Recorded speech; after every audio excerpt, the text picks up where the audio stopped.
নমস্কার বন্ধুরা, আজ শেয়ার করব কচুর শাকের একদম নতুন একটি নিরামিষ রেসিপি, যেটা গরম গরম ভাতের সাথে দারুণ লাগে। আর এটা এতটাই টেস্টি হয় যে এটা যদি আপনি কাউকে বানিয়ে খাওয়ান, আপনার কাছে অবশ্যই জানতে চাইবে এটা আপনি কিভাবে বানিয়েছেন। তাহলে চলুন দেখে নেওয়া যাক। তো প্রথমেই দেখুন, এখানে নিয়েছি কচুর শাক। আর আমি কিন্তু কচুর শাকটা বাজার থেকে কেনার সময় এইভাবে কাটা কচুর শাকটাই কিনে এনেছি। এবার এই কচুর শাকটাকে খুব ভালো করে ধুয়ে নেব। একদম খোলা জলে পরিষ্কার করে কচুর শাকটা ধুয়ে নিচ্ছি। তো দেখুন, এখানে আমি কচুর শাকটাকে খুব ভালো করে পরিষ্কার করে ধুয়ে নিয়েছি। এবার অপর দিকে গ্যাস অন করে দিয়ে কড়াইয়ের মধ্যে দিয়ে দিচ্ছি কচুর শাকগুলো। তো সম্পূর্ণ কচুর শাকটা দিয়ে দিলাম। এবার এর মধ্যে দিয়ে দিচ্ছি 1 চামচ লবণ।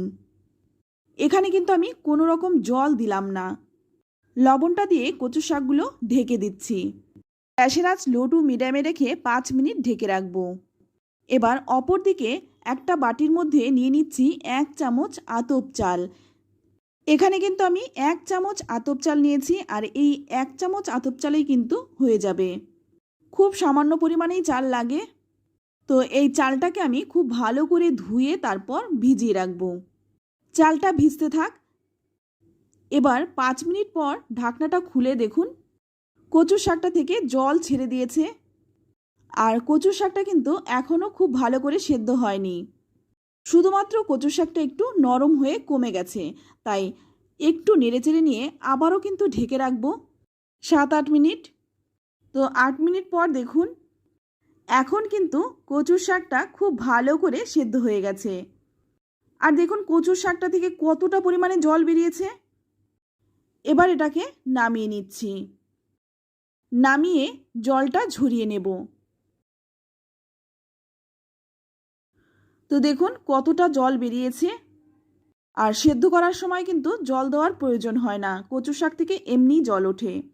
এবার অপর দিকে কড়াই গরম করে নিয়ে এর মধ্যে দিয়ে দিলাম 2 চামচ সর্ষের তেল। তেলটা খুব ভালো করে গরম করে নেব।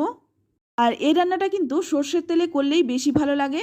এবার ফোড়নে দিয়ে দিচ্ছি 1 চামচ 5 ফোড়ন।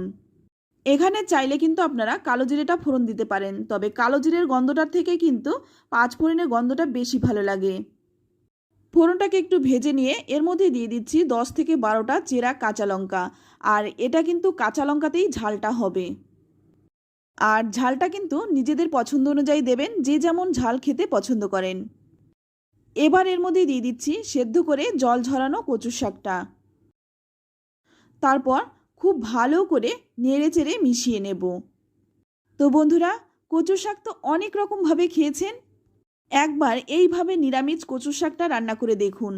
কথা দিচ্ছি মাছ মাংস ফেলে খাবেন। এবার এর মধ্যে দিয়ে দিচ্ছি 1 চামচ হলুদ গুঁড়ো। হলুদটা দিয়ে খুব ভালো করে নেড়েচেড়ে মিশিয়ে নিচ্ছি। ভালো করে মেশানোর পর অপর দিকে যে আতপ চালটা আমি ভিজিয়ে রেখেছিলাম সেটা একটু বেটে নেব। তো এখানে নিয়ে নিলাম 1 ইঞ্চির মতো আদা, আর নিয়ে নিচ্ছি 1 চামচ জিরে। আর এই জিরেটা কিন্তু আমি একটু শুকনো খোলায় ভেজে নিয়েছিলাম। তারপর দেখুন একদম মিহি করে বেটে নিয়েছি। এবার একটা বাটির মধ্যে নিয়ে নেব। তারপর সামান্য একটু জল দিয়ে গুলে নিয়েছি।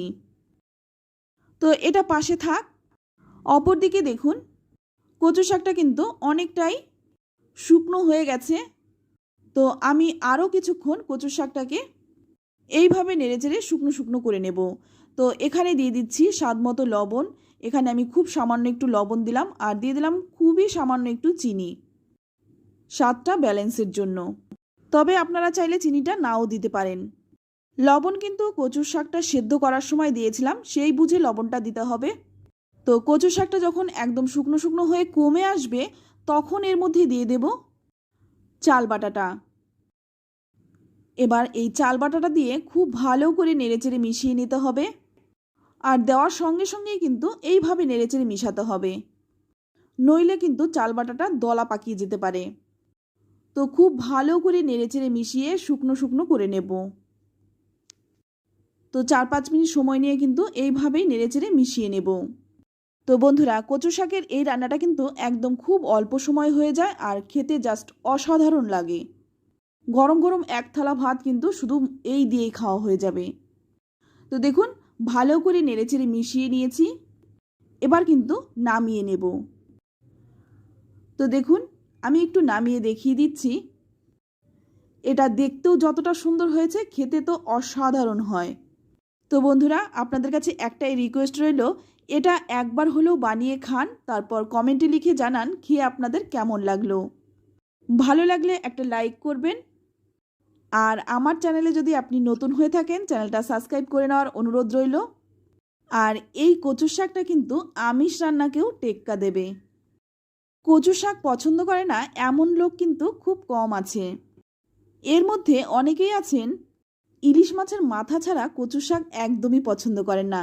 তবে আমি গ্যারান্টি দিয়ে বলতে পারি, নিরামিষ এই রেসিপিটি একবার খাওয়ার পর ইলিশ মাছের মাথা দিয়ে আর খাবেন না, এই নিরামিষভাবেই খাবেন। তো বন্ধুরা, আজ এই পর্যন্তই। আবারও দেখা হবে অন্য কোনো নতুন রেসিপিতে।